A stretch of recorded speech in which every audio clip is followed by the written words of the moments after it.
estamos con... La verdad que no sé, ojalá que me salga todo bien, porque estoy con una persona que admiro muchísimo desde que un poco mis oídos se acomodaron a lo que él tiene para ofrecer. Hoy está con nosotros el Chango Spasiuk. ¿Cómo está, Chango? Yo estoy muy bien. Es súper lindo acá. ¿Qué te parece el lugar? Hermoso, es un pequeño Teatro Colón, muy bello. Y esos frescos. No estaría mal que esté Cocomarola pintado arriba. Hay un lugarcito todavía en el cielo. Estoy muy Siempre bello. lo traes, ¿no? Sí, arquetípicamente es una figura, wow, muy poderosa. Muy poderosa. Obvio que en la historia del chamamé hay mucha gente antes y hay mucha gente después. Y hay mucha gente inclusive en el mismo tiempo de Cocomarola, pero sin lugar a dudas es una figura que yo la tengo presente porque para mí es un pilar, pero no un pilar del chamamé, sino realmente es una figura muy importante para la música popular, para la música folclórica, para la música popular sudamericana. Es un gran compositor, sus melodías son bellísimas. Uno puede tomar las melodías de Cocomarola y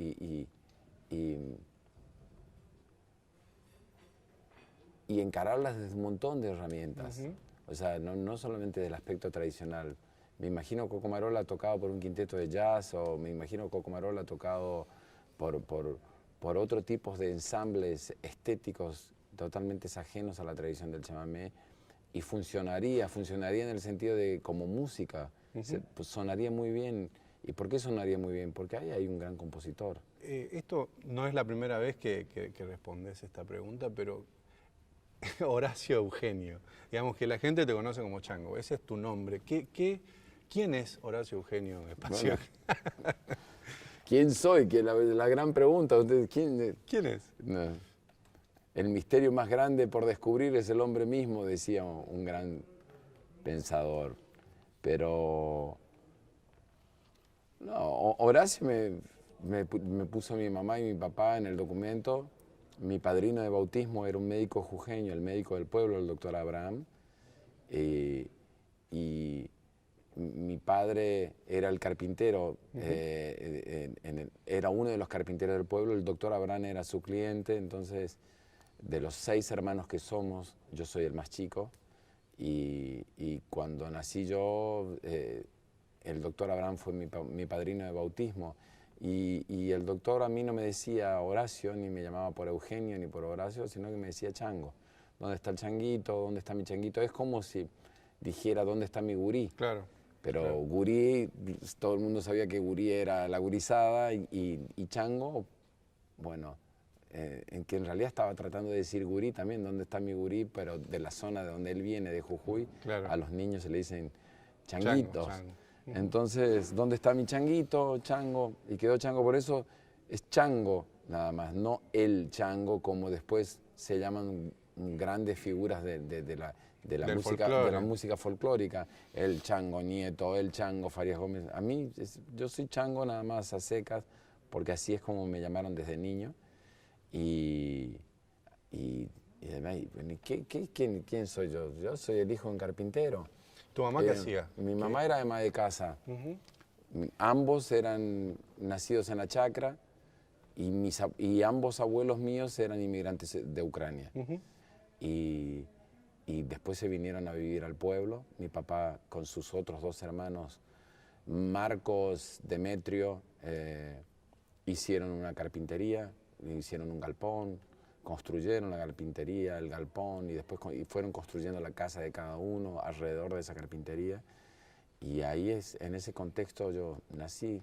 Está la carpintería de mis padres ahí, pero está como el galpón en realidad. Claro. No viven mis padres, no viven mis tíos, que eran carpinteros. Eso es como, quedó ahí como un galpón cerrado. Ya no es lo que era cuando yo era niño. Bueno, por ahí todavía ahora hay empedrado un pedacito, pero hasta hace muy poco tiempo había camino de tierra, era las afueras, era el country outside, era las afueras de Apóstoles, Misiones, bien bien la orilla muy lindo, con terrenos baldíos, llenos de monte, con lianas, con isipó, era como muy bello esa imagen en la niñez, como con plantas de mango, naranja, guayaba, níspero, era coco, era como tenía mi propia selva en los terrenos que me rodeaban y era una infancia muy tropical, muy de estar descalzo todo el día, salvo para ir a la escuela. Claro. Entonces tengo como muy presente todo eso.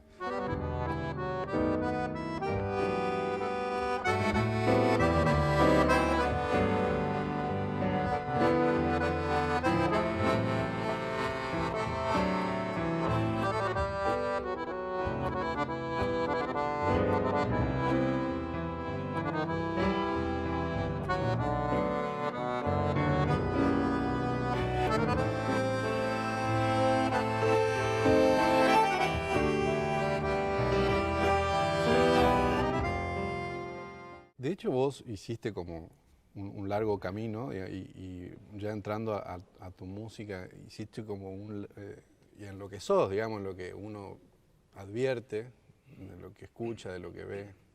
Un largo camino musical, cultural, una especie de síntesis, digamos, de raíces europeas, de que se volvió criolla, que se proyecta como mestiza.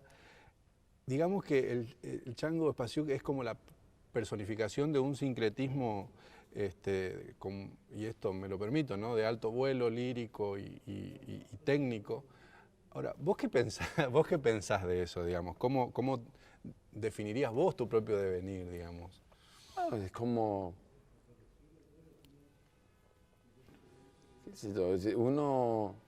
Uno siempre me resuenan las palabras de Atahualpa: no entiendo mi rodar por el mundo, sino de hallar la sombra que el corazón ansía. Tal vez lo encuentre en un acorde profundo como un llanto, tal vez. Entonces, ¿por qué uno es músico? ¿Por qué me llama la música? ¿Cuál es el interés? ¿Por qué a un niño de 10 años le interesa el acordeón y no otro instrumento? De hecho, en mi casa habían violines. Mi papá tocaba el violín como un carpintero, pero tocaba el violín. ¿Y por qué? Entonces, ¿por qué esa atracción? ¿Y por qué esa atracción por el sonido? Por supuesto que el sonido del acordeón de mi infancia era el sonido de chamamé, de shotis, de polka, era una mezcla entre Isaac Abitbol y los Cuatro Haces, y Luis Ángel Monzón y Blasito Martínez Riera. Pero, ¿por qué? Bueno, la verdad es que yo no me he preguntado por qué me pasa esto, voy a ver si lo tomo. Yo simplemente quería tocar el acordeón y empecé a tocar el acordeón. Pedí a gritos un acordeón, mi papá me compró un acordeón, pidió prestado dinero, compró un acordeón en una relojería que había. No había acordeones de botones en Apóstoles, en esa relojería había un acordeón a piano, me compró un acordeón a piano. Si me hubiese comprado una verdulera, hoy estaría tocando un acordeón de botones, pero lo que había en la vidriera de la relojería Masur, en Apóstoles, bueno, todo el mundo sabe acá del interior de Corrientes, la relojería que vende radio, televisores. Claro. Sí, un ramo general es pequeño. Un ramo generales, y de golpe había un acordeón en la vidriera y la buscó. Yo empecé a tocar el acordeón y... Pero ahora hace 40 años que toco el acordeón. Claro. Entonces, cuando estás haciéndolo durante 40 años, yo tengo 50 años, hace 40 años estás tocando, son 40 años que te estás preguntando por dónde, cómo podría ser, cómo me gustaría tocar como Montiel, pero no, para tocar como Montiel hay que nacer Montiel. Bueno, me encantaría tocar como Barbosa, no, pero para tocar como Barbosa hay que nacer Barbosa. Entonces, cuando uno se encuentra con la limitación de no poder hacer el cómo le gustaría, se abre una oportunidad de tocar como uno podría tocar, y entonces ahí aparecen aspectos que son de uno y que no son de nadie más, y encontrarte con tu propia limitación es encontrarte con tu propio sonido, o por lo menos hay una oportunidad de profundizar en algo que en el mañana podría ser tu propio sonido. Entonces, ese devenir mío al donde estoy parado ahora, son 40 años de eso, no solamente de tocar, sino de alimentar ese que se pregunta, ¿qué es? ¿Por qué es esto? y podría ser mejor, y cómo lo podría hacer mejor, y solamente tendría que estudiar música, ¿qué podría leer? ¿Cómo me podría cultivar? ¿Cómo podría ampliar? ¿Qué es realmente ser un músico? De hecho, en el concepto, ¿no? El concepto del estudio me parece que está ahí hace 40 años, como decir, porque tu papá, vos lo definiste alguna vez como tosco, poco afecto por ahí al afecto, gringo, carpintero. Muy parco de Exacto, la chacra. pero sin embargo te permitió el acordeón, es decir, te permitió la música con una condición, me imagino, ¿no? Que la estudies. La disciplina. Claro, entonces me parece que hay ahí ya un mojón allá lejos donde hay un concepto de, bueno, si lo haces, hacelo bien, ¿no?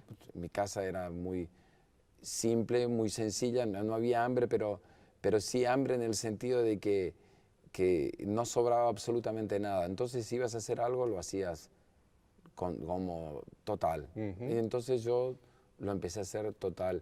Y además con una cierta empatía de lo que me rodeaba. O sea, yo tenía 10, 11 años, pero sabía que mi papá no tenía el dinero para comprar eso. Era consciente de eso. O sea, no pensaba que me merecía ese acordeón y muchas más solamente por querer tocar. Sabía que eso costaba y de hecho dinero que ganaba, sea en una kermés, en un cumpleaños, en un casamiento, en un pequeño baile, sea lo que sea, yo sabía que eso tenía que volver para devolver eso, claro. o sabía que eso tenía que volver para comprar algo mejor y así mis 3 primeros acordeones, mientras yo vivía en la casa con mis padres y hacía la escuela secundaria, yo era consciente y tenía una cierta empatía de todos esos aspectos de la economía doméstica. Sin embargo, vos decís que la música te salva, ¿no? Y que esto te acompaña desde siempre en la búsqueda. ¿De qué te salva la música? No es a salvo ni económicamente, ni tener asegurado un lugar de confort desde el cual no te quieres mover, sino a salvo en el sentido de que la música te lleva a un saboreo de un estado interior que te ayuda a resignificar todos los demás acontecimientos de tu vida. Entonces, algo que uno podría decir, algo parecido a la paz, sentir como una cierta calma. Y entonces, esa cierta calma no hace de que desaparezca el caos alrededor de tuyo, pero te da ni una los tregua. problemas. Pero te da una claridad. Te da una claridad, o sea, todo puede ser bastante caótico, pero yo estoy acá. Tengo la sensibilidad de sentir el sonido, la capacidad de poder intentar y de llevar adelante un pequeño proyecto y de que eso suene y de poder expresarlo y de que haya gente considerada que quiera formar parte de ese espacio en el cual recibe eso que estás haciendo. Bueno, eso ya es muchísimo como para agradecer.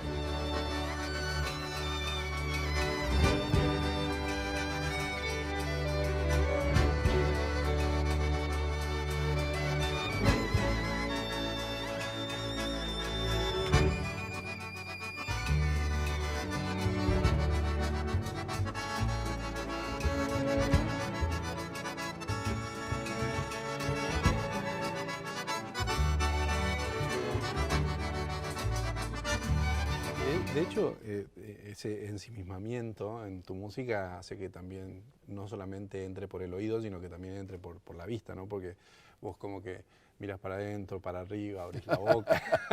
Sí, yo ni sé cómo, o sea, es lo que me pasa a mí con la música, pero cuando usted ve un chamamecero, se tuerce arriba de la silla, se tuerce porque hay que hacerlo, no, se tuerce porque la música te moviliza en ese sentido. Decías imagen y sabor, ¿no? Sí. La música ahí hay imagen y sabor.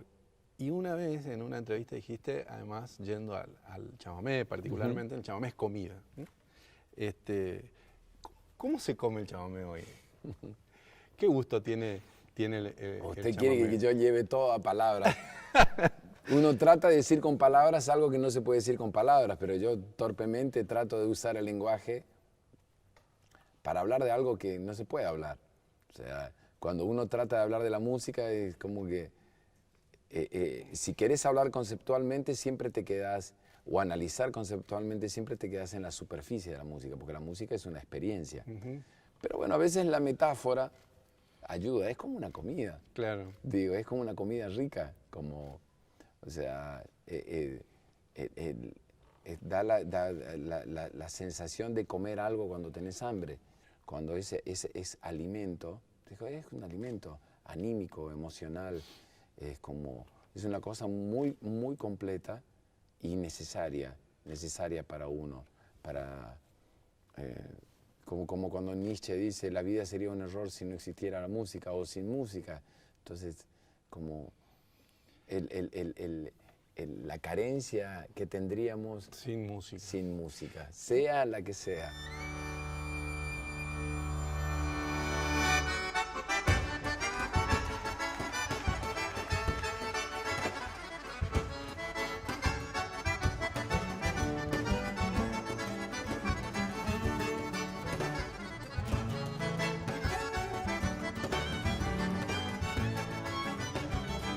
Cuando vos escribís, ¿en qué pensás?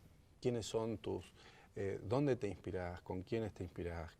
¿Qué te inspira? No, el proceso creativo a veces habría que quitarle un poco de romanticismo, porque esa cosa de me levanté a las 3 de la mañana y realmente no me podía dormir y la música, entonces me tuve que levantar y me puse a componer porque... Sí, hay más trabajo de lo que parece, decís vos. No, o sea, no quiero ser como maleducado con alguien que le pase... Eso, una cosa es Mozart o Tchaikovsky cuando escuchó el sonido y se puso a llorar porque dijo eso que está sonando afuera está sonando adentro mío. O bueno, estos son grandes compositores. Lo que yo a las 3 de la mañana tengo sueño. Claro. O sea, y porque el todos los días doméstico realmente te hace que llegue las 10 de la noche y no estás hecho fleco. La verdad es que no me levanto a las 3 de la mañana, ni quiero tocar a las 3 de la mañana. Claro. La mayoría de mi música compongo en el piano porque el piano es más, el acordeón ya es como que ya quiero sentarme y ya quiero tocar el acordeón.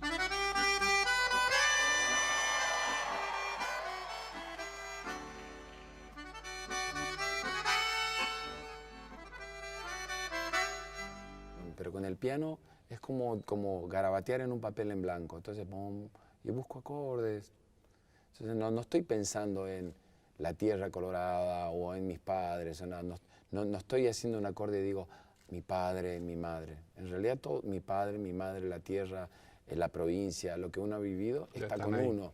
Está, no hay que convocarlo, porque eso está, vayas a donde vayas. Entonces, mi proceso creativo es... Cuando encuentro momentos que no estoy tan disperso, me gusta como buscar esas ideas y armo acordes. Lástima que no hay un piano, pero por ejemplo mostraría como un acorde y a lo mejor encuentro una pequeña idea ahí que después la voy a retomar más adelante y la voy a retomar más adelante. No es que agarro y compongo una canción de punta a punta. Vos naciste en Apóstoles, sos pescador del Chimiray. Sí, totalmente.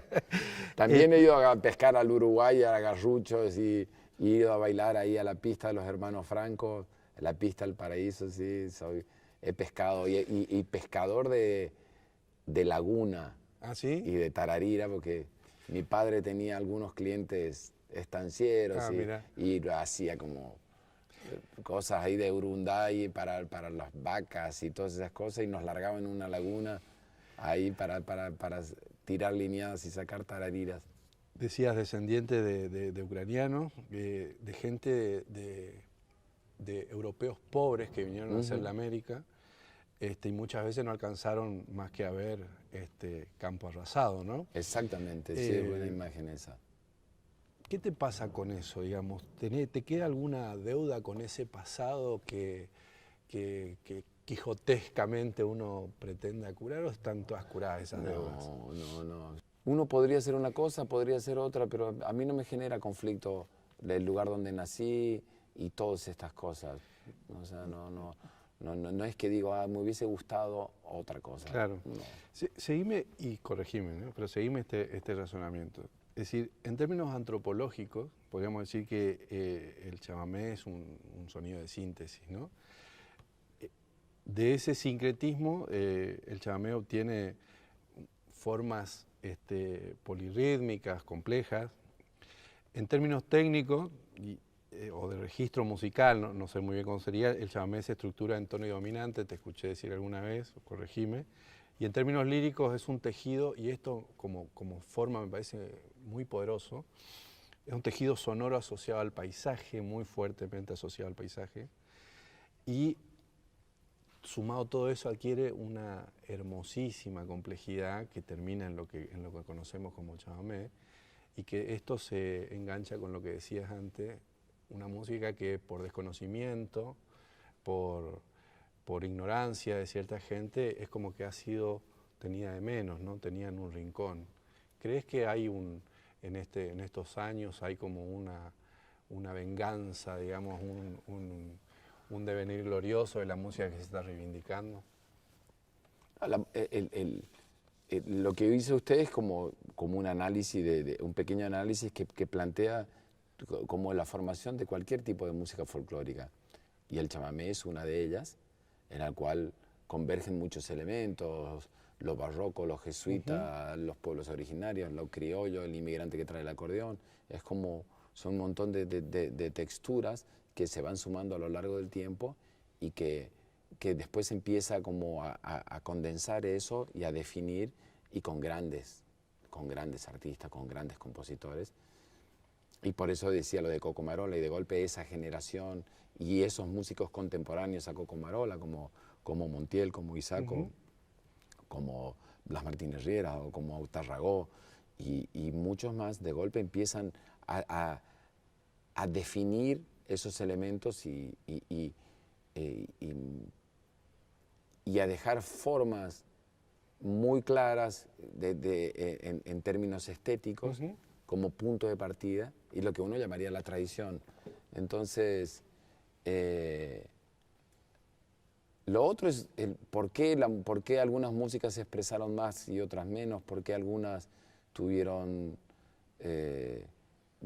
como más consideración, otras no. Eso habla un poco de la historia de la Argentina, de por qué nosotros, cómo nosotros cómo construimos nuestra comunidad y en base a qué elementos, y en base a qué distracciones, y en base a qué manipulaciones construimos nuestra comunidad. O sea, incluso es como, y ahí el chamamé entra en la volteada de todo eso, pero el chamamé no está ajeno a las fallas comunitarias de cómo nosotros, eso que decía Nicolás Avellaneda, los pueblos que se paran sobre sus tumbas gloriosas son los que mejores preparan el porvenir.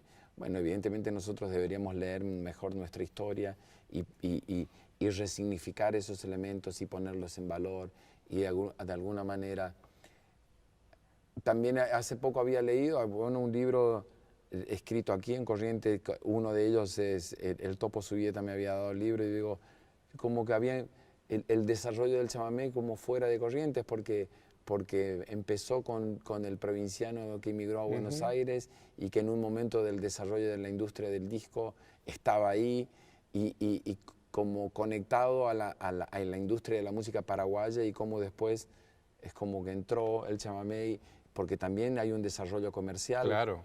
En paralelo al desarrollo artístico, y ese desarrollo comercial es el que también hizo a la formación de los músicos. Entonces, pero evidentemente en una época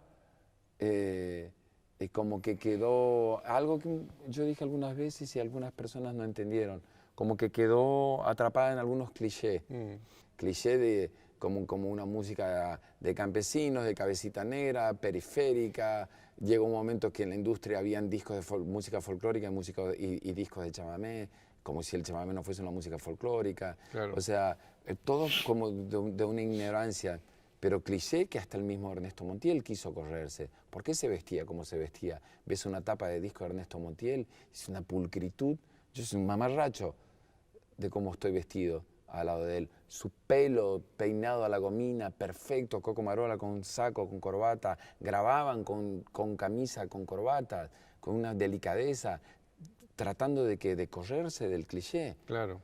Tratando de decir, señores, esta Esto música, es serio. Esto va en serio. Claro. Pero evidentemente nosotros comunitariamente es medio es como que no acompañamos ese proceso, pero no de la manera que lo estamos acompañando ahora comunitariamente. Es como que ahora es como hay un volver a mirar, porque el mundo globalizado es tan agresivo que hay algo hay que tener como para pararse y decir, bueno, el mundo es todas esas cosas, pero dentro del mundo están está esto, estas cosas. claro. Y estas cosas las tenemos que cuidar para que no desaparezcan.